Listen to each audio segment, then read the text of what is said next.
Hello, everybody, and welcome to a brand new episode of Kill of the Week. I am your host, Brandon, along with the original crew here with Liam, Josh, Jess, Chris, and Jill.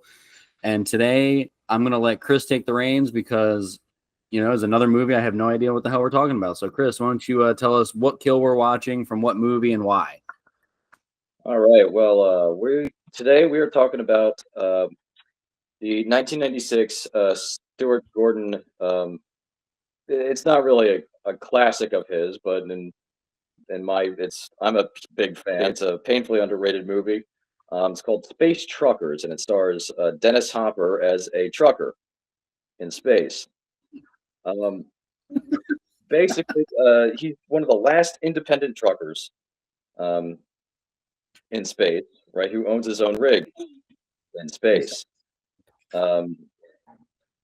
And he gets in a scuffle. He's fired by his boss, and he decides he breaks the law. He kills his old boss, and he has to get away quick. And he finds out, is there a load that you connect me to, by some secret dude in the truck stop in space, who hooks him up with a mysterious load that is just says sex dolls, right? But is actually some sort of top secret military device that wreaks havoc, and they get picked up by space pirates in space, and they hit black ice in space.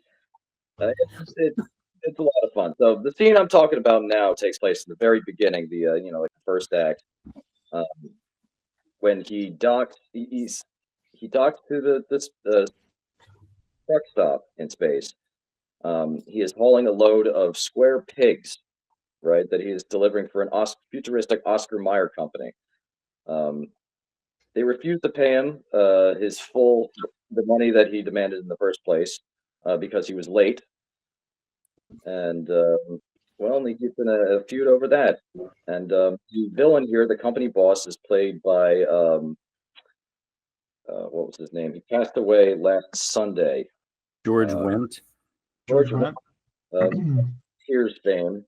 I think he crushes the role. I mean, I think he kind of almost outacts everybody else there. Like, he just fills that role perfectly. And he's only in the movie for a short amount of time before this happens to him. And we just all watched it, and people who are viewing the podcast have watched it. Can you explain what happens to him? Well, I figured you'd edit in the scene there or something, but I did, but I want to hear what happens in space. Anywho, well, they're at the diner or the bar at the truck stop in space, right? And the boss comes up to him and is like, "You better get off my hub, my space station." And he's like, "Not until you pay me." Well, Dennis Hopper being the hero, and not until you pay me. And they get in a fight over that, fisticuffs. They start beating each other off. There's a big brawl. And he says to George Wendt says to one of his henchmen, "Do something." And the idiot pulls out a gun and shoots, breaks one of the portholes, and the company boss is then sucked outward through the porthole, ass first, into space, slowly and painfully. Seems to enjoy it a little bit at first. Like, hey, this kind of feels nice. And then the slippage happens, and you can hear something passing through his body. He slowly gets pulled out and sucked through. And it's fun, fun kill. Yeah, he had that look on his face, like when you discover that your shower nozzle has other settings. That was the face that he made. Starts with relief, and then it feels nice. Oh god! Oh god, no! So, yeah, as Chris said, it's directed by Stuart Gordon, which everyone should know him for Reanimator fame and From Beyond. Did a bunch of which From Beyond was our very first watch along that we did. It was a Stuart Gordon classic. And also starring in this movie, as Chris already mentioned, the great Dennis Hopper, late great, right? Didn't Dennis Hopper pass away? Oh yeah, he's very dead. Yeah, King Cooper. 2010. Dennis Hopper, as well as George Wendt in this scene. But the movie also stars Debbie Mazur, I can't pronounce her name right. who was on record for Empire Records fame. She was the character Jane, Rex Manning's manager. And Stephen Dorff is also in it, also known as played in the John Waters classic Cecil B. Demented, which is also a great film if anyone's ever seen that. But yeah, it has an all-star cast in this. So show of hands besides Chris who have seen the movie. Liam, all right, what was your experience first watching this movie? As a common theme, actually, you know what? I won't even say it this time. We usually always say way too early, but this movie's pretty like fun and lighthearted. I think I probably saw it when I was like 10 or 11 for the first time. Just on TV. I don't think it was part of like my dad's collection of sci-fi movies, but definitely one that he saw coming on in the evening, was like, we got to watch this. So we're gonna go. No one else has seen this movie besides you two. So I'm gonna start with Josh. We watched The Kill for the first time all together as a group. What was running through your head your first time watching him get his butthole sucked through the window? The first thing I thought was fatality. I was like, I don't know why that seems like something they would do in Mortal Kombat. Like when Scorpion just like rips out his skeleton. And I'm looking, I'm like, and I know it hurts because that guy's not flexible.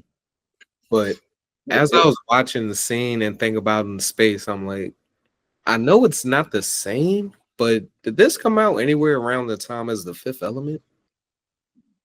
Yeah, I think so. This was 96, Chris? Well, yeah, Fifth Element was like, what, 96, 97, something like that? Let's see. Fifth Element was 97.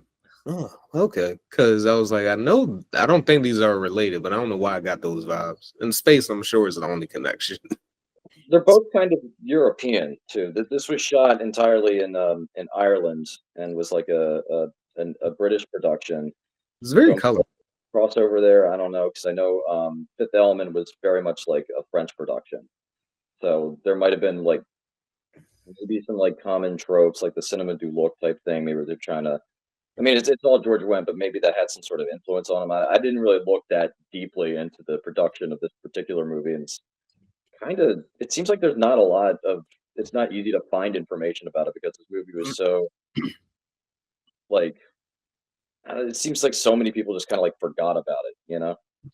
Well, the other thing with this movie too, like when I was looking at it, like doing a little bit of research, a lot of this movie kind of came together because of like tax break purposes and things behind that, which is why they shot in Ireland, because they got like a huge tax break deal to shoot over there, because Stuart Gordon was trying to make this movie like 25 years earlier and was just not able to get it together.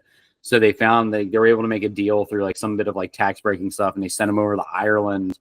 Since we're talking about like production real fast, one of the things that I found, I'm just gonna like read it verbatim from what I saw, was that the film was shot in Ireland to exploit tax breaks and local resources, but there was no special effects facilities in Ireland to produce the elaborate effects work needed for the production.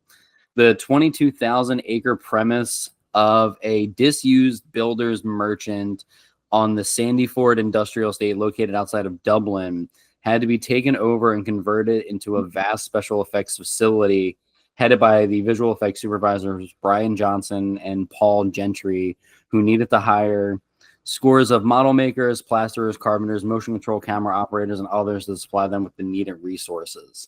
So they had to go there and just like take everything from scratch to make this work. What was the budget? I'm sorry, I'm gonna have so many questions. The budget. Let's see if we can find the budget of. Sizable for the, wasn't it? It wasn't quite Fifth Element high, but it was up there. Taking over part of a country. I'm like, geez. More budget than we'll ever have. Oh, that's pretty. 25 million estimated budget. Yeah. Yeah. And that was because of the success of Reanimator, wasn't it? like Probably. because they saw Reanimator and they're like, here's a blank check, make space truckers happen because no CGI. It only brought in $2 million against that $25 million budget. No. The video, everybody fucking hated it. Yes, that's where there's not a second one, is there? Space Truckers 2, still trucking. No, it's more like Spaceballs, the search for more The money. search for more money. Spaceballs 2, the search for more money. Jess, what was your first reaction watching this kill? To the kill itself, the sound effects definitely got me. Like, you wanted to laugh and just be like, what is happening? I mean, I agree. I think he did a fantastic job acting. Like, the whole emotional arc in like the 10-second span of him being sucked up against that window was pretty awesome. I just like I've never seen it, didn't really know what it was about. I did get the description that you guys had sent on this specific kill, and there was a point that I was watching it, I was like, wait, does he get sucked out of one of those windows? Like, how's that gonna happen type thing? But yeah, I enjoyed it. I love seeing space movies, like the outfits they choose for everybody. Yeah. It's very much like Xenon, the 21st century vibes. I was gonna say, it's not any Xenon with slinkies in their hair, but It's true. pretty, yeah. People had the weirdest perception of what future fashion was going to be, especially for a trucker. In It is space. He had like a bib with like pigs on it. Is that what it was that he was wearing? It was, yeah, because he was like an Oscar Mayer executive or something. He was the boss at the truck, and it was like all the color, like it made you think he was like something involving ham. You know what I mean? In the ham, It's funny because he didn't voice Ham, but the other guy from Cheers voiced Ham in Toy Story. oh wow, yeah. Yeah, the mailman in Cheers. I'm blanking on his name. But all right, what was your first reaction or thoughts watching this? I mean, first I was excited to see King Koopa because that just makes me laugh with how terrible that movie was. But I think it was entertaining, feeling like it was like Back to the Future, like 30 years later from part 2. It's like we see like Biff's gang in space and they're just fat and working in truck stops, and felt like very much of the same timeline of Back to the Future and what everyone thought space would be like in the 80s and 90s. And I love the kill. I mean, it's comical. It could have obviously been very dark and gruesome with the action, but the fart noises and the way his clothes kind of spread out and just the comic of it, it was adorable. It was cute, even though it's sad, but it's funny. Yeah, I think my first general reactions was give this man the $10,000. It was fucking great. I did like the clothing spread out over the whole. Yeah, the first like fart noise that happened, I was like, oh no, he's getting like reverse probed in space, and it just made me happy to hear that for some weird reason. Like it just brought immense joy to me. And my only let's say quarrel with this whole kill is that he gets sucked through, he gets ripped through, but the hole is perfectly clean.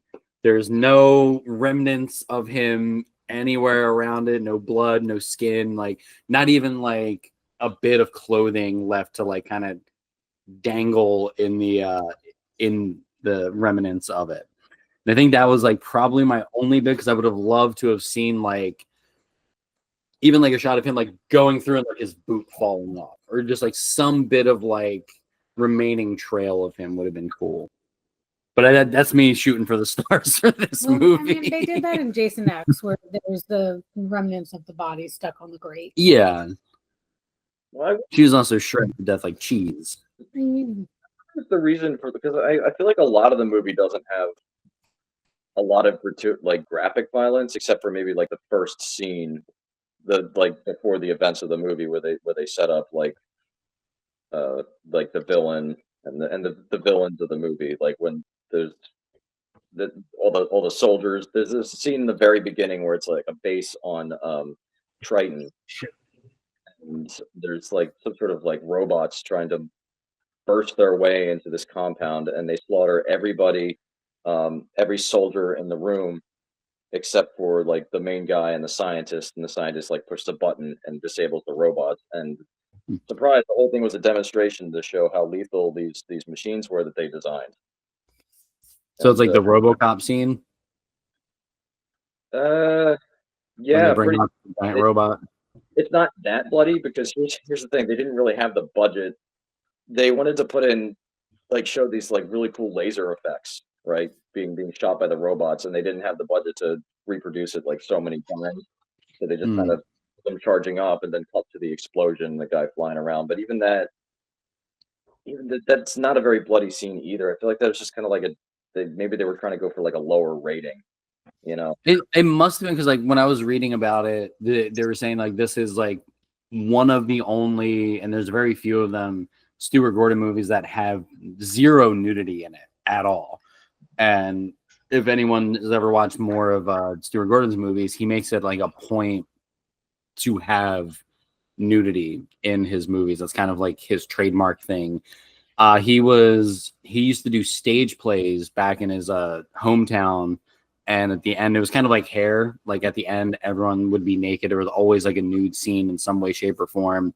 And in the 70s, he was hosting a play that actually featured a bunch of nudity. Like everybody was naked, and they all got arrested. Like everyone who was involved in the play got arrested for indecent exposure. And like I forget where he was from, but yeah, everyone got arrested because of the amounts of nudity in this play, and they weren't like too happy with it. And this is one of the only movies that doesn't have that for Stuart Gordon. It does have a lot of silly sex jokes in it though. So maybe that like, I don't know. But yeah.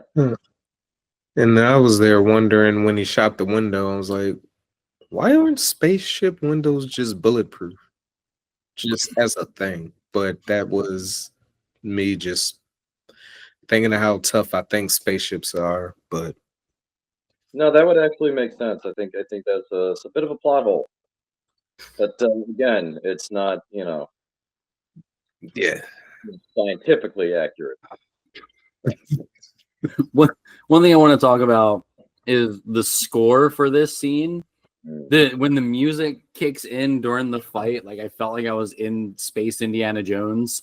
Like it was so heroic and triumphant of like watching these people fight with the horns and everything. It's fucking genius. We need more triumphant music in these movies. It's true. It lets us know the hero is spot on. It's kind of hard to overkill that. I like it.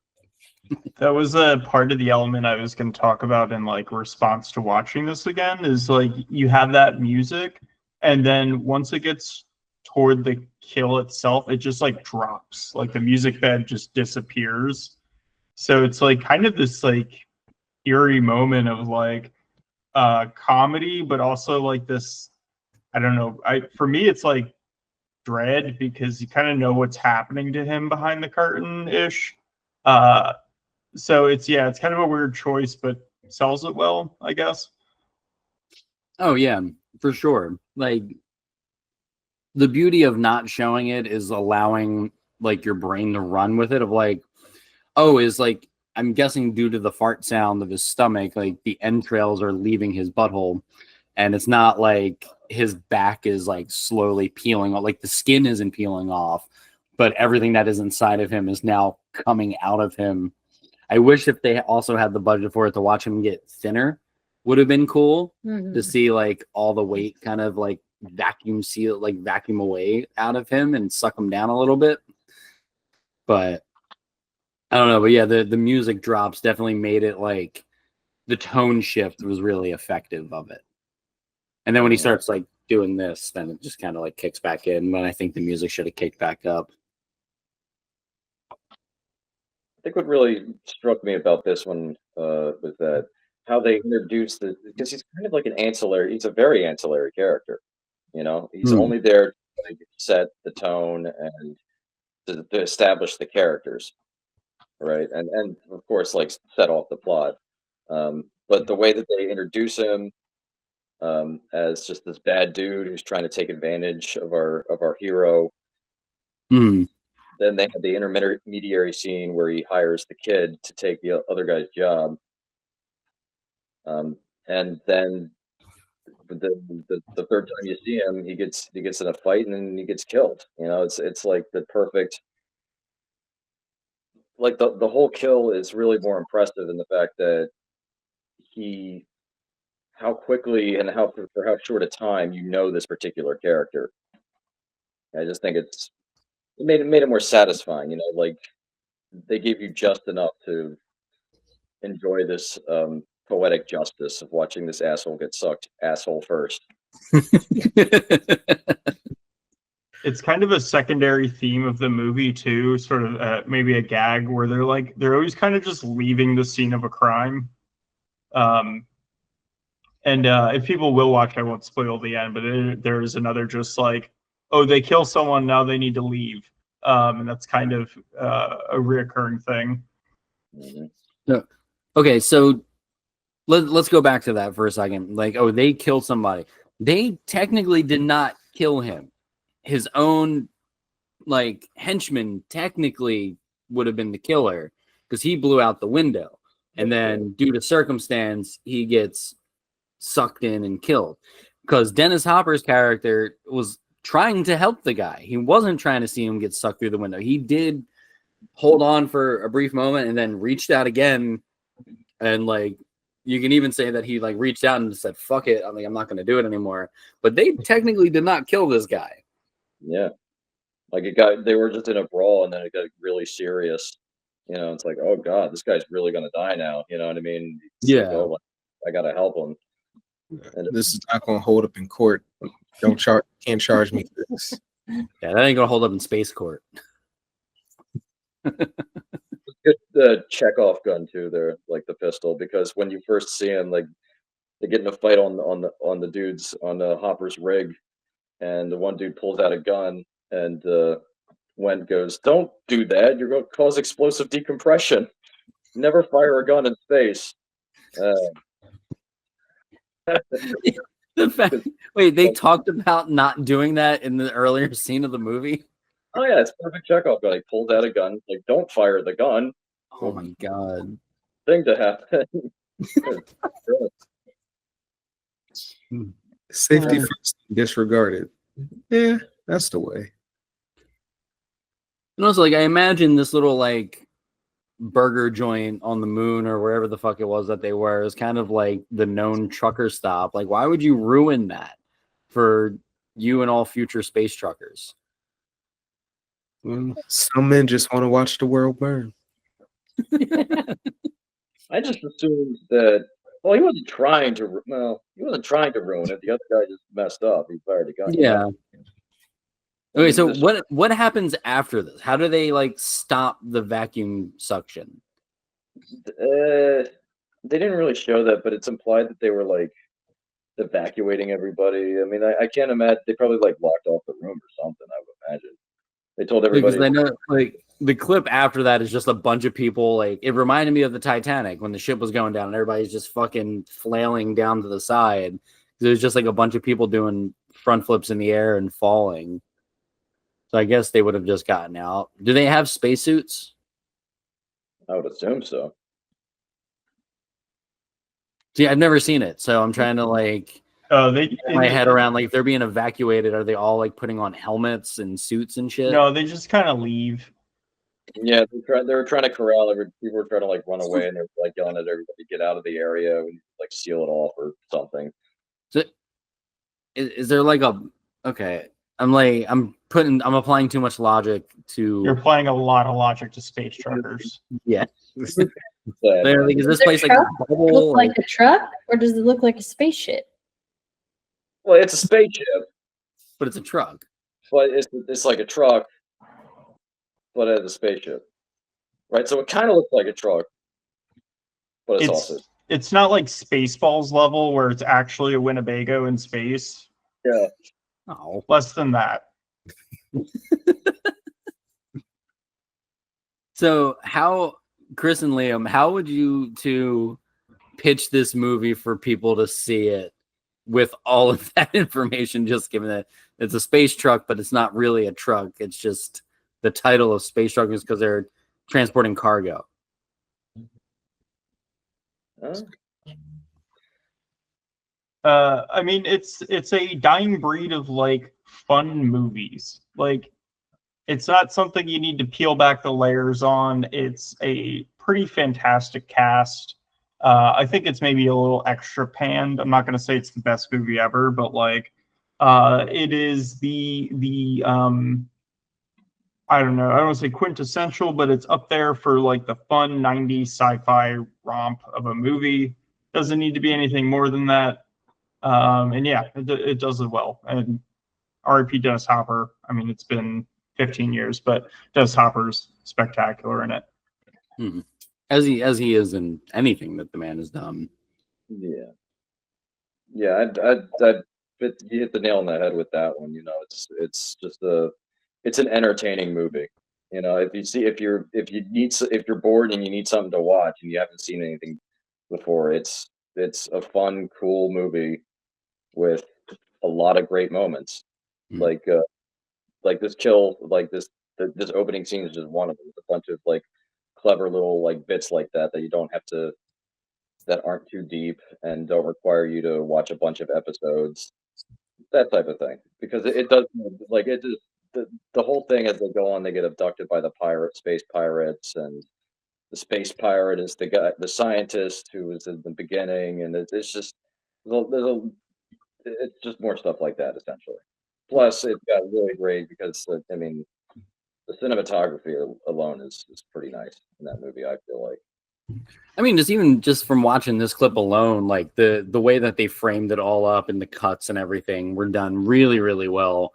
It has, like, I will say this had one of my favorite, I like to call it like the 90s shot, where it's kind of like the close-up follow of an action. So like when Norm's getting first sucked in and he's like backing into it, the camera's like on him and zooming with him to it, but it's like shot at like a wider angle, like the frame is a lot wider for that close-up to really show the movement. And I thought that was like really nice. Like the framework is really good, and the fact that it wasn't head on for him in the window, that they just had it off enough to the side to where you can see like his legs protruding outwards, and seeing his clothes had now become one with the siding of this building. Yeah, it looks great. It's very poppy. Everything about it seems poppy. I could see that, which is definitely why I think even the breath of it with the colors alone gave me Fifth Element vibes, just way less Fifth Element, like action wise, maybe story wise, but for that era, yeah, I could see that. Oh, the Fifth Element is definitely a much better movie. Like I'm not doubting that at all. But so would you say that this kill and scene is like the catalyst for the movie, that like this happens and then it like kind of kickstart the rest of it? yeah, absolutely. Like this is because he has to flee the scene. You know, that he has to get away, and he needs to get away fast. And But like, what compelled him to like leave after the dude died, even though it wasn't their fault? well, they were establishing that Hopper was friends with the waitress there at the diner, who is desperately trying to get back. Her story is she's desperately trying to get back to Earth, to be with her like dying mother or something like that. And he says, "I'll figure out a way to get you back to Earth because you can't." Like she said, I can't afford to do that because it's so far away. And he's like, "Okay, let me see what I can do." And they were going to leave anyway, but now they really had to get away and fast. So went to this guy who lives in like a secret room underneath the bathrooms. I forget what they called him. Mr. something, Mr. Shuffle or something. He had some goofy name. And he's got kind of like a Mr. Who's the guy that in the Gremlins movies that sells the gremlin? Oh, Kind of got that type of a thing going. yeah, So like the old Asian guy. kind of, yeah. Okay. That same type of like mysterious thing. So he says there is one, like, if you need to get out of here like really fast, there's this like super secret thing, right, that you're gonna transport, and according to the manifest, it's sex dolls. Um, but you're not supposed to look inside of it. You're not supposed to like examine the cargo, and the cargo is like in this like unmarked. It's clearly not sex dolls. It's loaded with like turrets on it and all sorts of things. Like this high security thing, just like no questions asked, and it pays like 5 times the going rate type thing. Hmm. So he just basically, because of the events of the kill, he needed to get off the station as quickly as possible, and he didn't have time to like look around, or else the cops were going to like confiscate all his shit and arrest him and question him about, because the boss had a lot of clout there and he had a vendetta against Hopper. So even if he didn't do it, he probably would have got blamed for it. You know, that type of thing. Okay, this is bringing up other references in movies in my head that kind of have that rugged thing. Like this is making me think Kurt Russell, Big Trouble Little China Yeah. kind of vibe. Like that rugged trucker that all he wants is his fucking truck back. His truck gets taken, and everything is like all because of a catalyst of some kind of crazy fucking event that happens. And they were going to take his truck. So he's like, I'm out of here. Yeah. Hey, back to Earth. Let's go. You know, and your Twinkie little friend can come too. That's kind of what, yeah. Hence And why there's I old guess love- space pirates would get involved. I like The the idea space of pirate. space pirates. Oh hell yeah! I love pirates. Oh, What's cool? Spaceship itself is cool too. They like took over like a cruise liner, right? It's supposed to be like a luxury ship, but it was taken by pirates years ago. So everything's kind of like this rusted. Like it looks like it's this rusting, decaying, like old cruise liner, almost like the SS America, right? But in space. So that's a cool art direction right there. You love. I gotta like look up photos of this fucking thing because in my brain it's a ship with a bubble around it, and I know that that's not the case because it's in space. Also, just gonna shout out Charles Dance is in this movie, and also Spectacular. He's kind of the revealed villain later on. Yeah, it's an hour and a half movie. Just I would recommend watching it all the way through. The art direction for this, and especially in the scene as well, people were talking about that kind of like pop vibrance for space. Pretty common, but I think they do it like really well in this movie. It actually reminds me a lot of Idiocracy, kind of in its like style and design. Hold on a second. Is this the fucking truck that all right, that's not gonna work. Hold on. I gotta pull up the fucking truck because this thing looks maddening. Yeah, that's it. That's Yeah. and you want to tell me that it wasn't like the Winnebago from Spaceballs and they're driving around in this fucking flame job truck? Well, it doesn't have any wheels. Yeah, it's a little bit. I said a little bit, yet less than like just a Winnebago in space. Okay, it's missing it's missing the actual like truck bed, but dude, this could actually fly. I don't know that the Winnebago quite passes the space test. literally a truck in space. All right. this is the coolest fucking truck I've ever seen in my life. Looks like a Hot Wheels truck. I do love that it has a like an air manifold for the vacuum of space that has no air. Oh, My God, is that a grenade like right on the front or an elephant? It's It an looks like an elephant, yeah. Of course it is. Dude, this needs to be my next tattoo. This is the coolest fucking thing I've ever seen in my life. Well, we broke Brandon for the day. That's what a $25 million budget will get you. All right. Here's two things about this fucking truck. Three things. One, it's badass because of the flames. Two, this would be a Dennis Hopper truck. And three, like this was a badass miniature that they like shot on like a fucking little table for these like space scenes. Like that thing is awesome. They made a few pretty elaborate miniatures for this for a lot of the shots in this movie, especially the scene where he goes in to pick up the mysterious cargo. Yeah. That was like really well detailed. Like, and that's going, you got to think too, like if they had to take over 22,000 acre place to do all the effects in, you would imagine that like how all that was divided. Like there had to have been an area just for the miniatures and multiples of that space truck and like different sizes, I hope, because that thing is the coolest fucking thing I've ever seen. No wonder why Dennis Hopper was so mad. Yeah. What's crazy is that what's funny is that Dennis Hopper, this is like one of the few movies he was in where he wasn't like the villain and he was the hero. Yeah. So, like every other, because he was in a lot of movies around that time. He was like really blowing up. And We had Mario Brothers, Blue Velvet, I think came out around that time. Blue Velvet was like 80, it was like 11 years earlier, but Was it really? Yeah, I'm thinking more like Speed, Waterworld.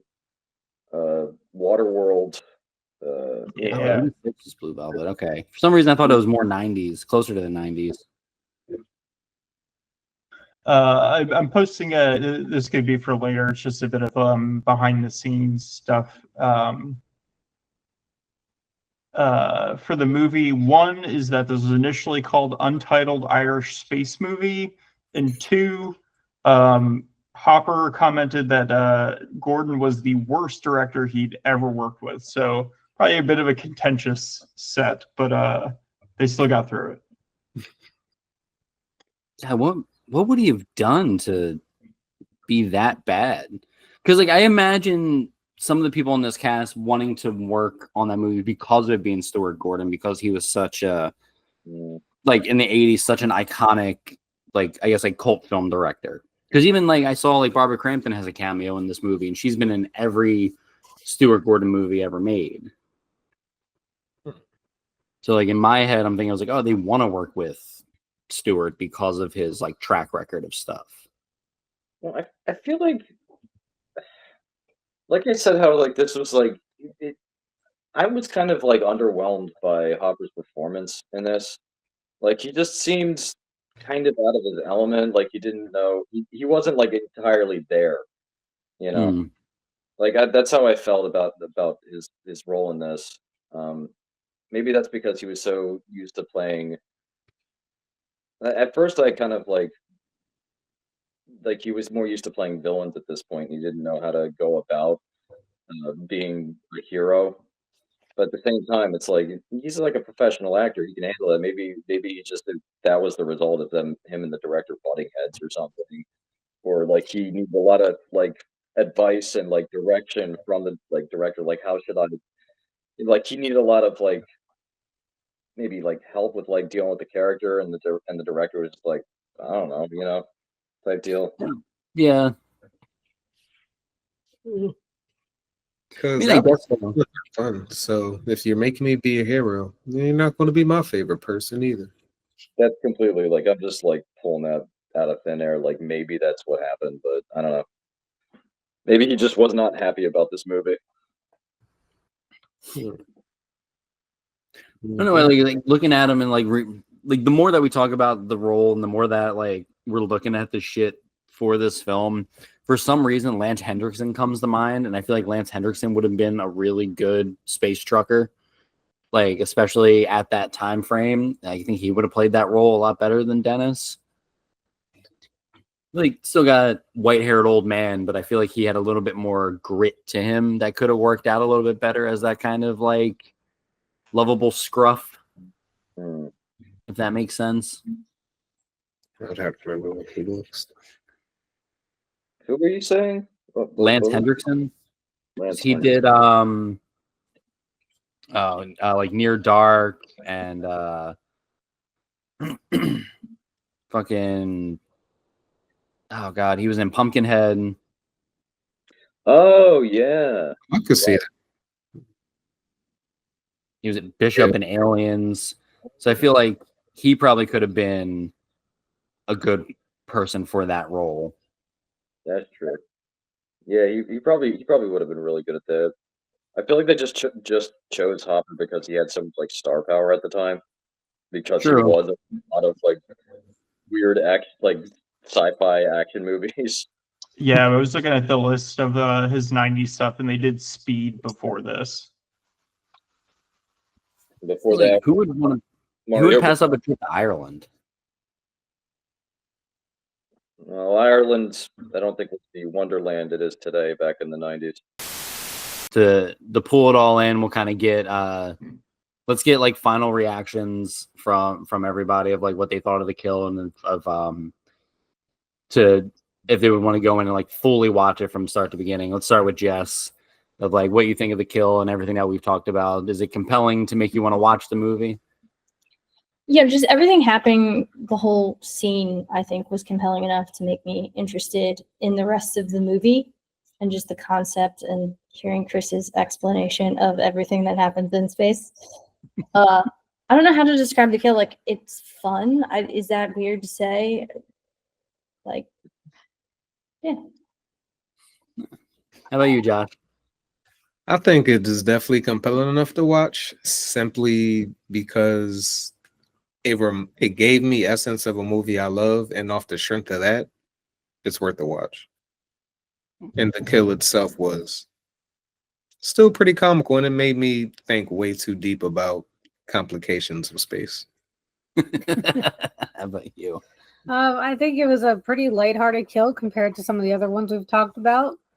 I love that it was in space. Definitely want to watch the whole thing and see what else happens in space.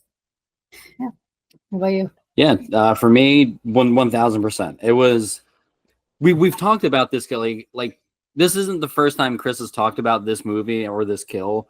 So I'm like really excited that we were able to actually sit down and talk about it, because it wasn't what I was expecting it to be. Like I was expecting, like when I first looked into it and seen that it was a Stuart Gordon movie, my brain automatically went to like, oh my god, this is going to be so over the top and so like gooey. He was known for doing goo back in the day. Like a lot of his stuff, I was like, and I didn't get that with this kill, but instead I got like the best facial expressions alongside the best like coloring aspect and sound effects and everything else around it made up for the lack of visual goo, that it just worked out so well that I need to watch the rest of this movie. And now that I saw the truck that they were fighting for, I have to fucking see it. Liam, are you planning a revisit? Oh yeah, going to wreck my newly found marriage by making my wonderful spouse watch this movie with me again. It's great. I think in general it's been a while since I've seen some like Gordon stuff, and I definitely want to rewatch Reanimator. So this might be the follow up to that as a cool down. Has your partner seen this movie at all, or will this be a new I don't think so. I didn't ask them before when we were talking about it. I kind of like soft pitched it to them, and I think they were like, okay, that sounds nice. But yeah, I'll definitely be revisiting it. It's as Chris said, it's like a great like kind of tone setter to kind of the tongue-in-cheek humor of the film overall. And yeah, it's I despite Dennis Hopper maybe not fully being there, it's a pretty wonderfully acted movie, and as Chris said, just like pretty gem moments throughout. I smell a honeymoon. That's all I'm saying for you guys. And how about you, Chris? You send us out. What do you think? Rewatching, introducing it to Molly. What's up? I mean, I was watching it today before this video. I haven't gotten through it all the way. They just got abducted, and I want to finish watching it. And yeah, it's something that I remember from my childhood. Guy gets sucked out ass first into space. Dennis Hopper shoving a hot dog into a genetically modified pig that's shaped like a cube. And it's Molly, do you want to watch it too? Yeah, okay. Molly wants to watch it too. It's a great movie. It's a lot of fun. It's like it's a great dumb movie. It's like that a lot of people haven't seen, that a lot of people haven't heard of. So if you get a chance to watch it, watch it. All right. Hell yeah. And with that, I'm going to thank everybody for watching this episode of Kill of the Week and stick around for the new ones. For the, the stupid things that everybody says at the end of those things, make sure that you do subscribe and you share it with everybody. We're on both YouTube and Spotify, whatever else the kids fucking say. I hope you enjoyed it, and we'll see you guys next week.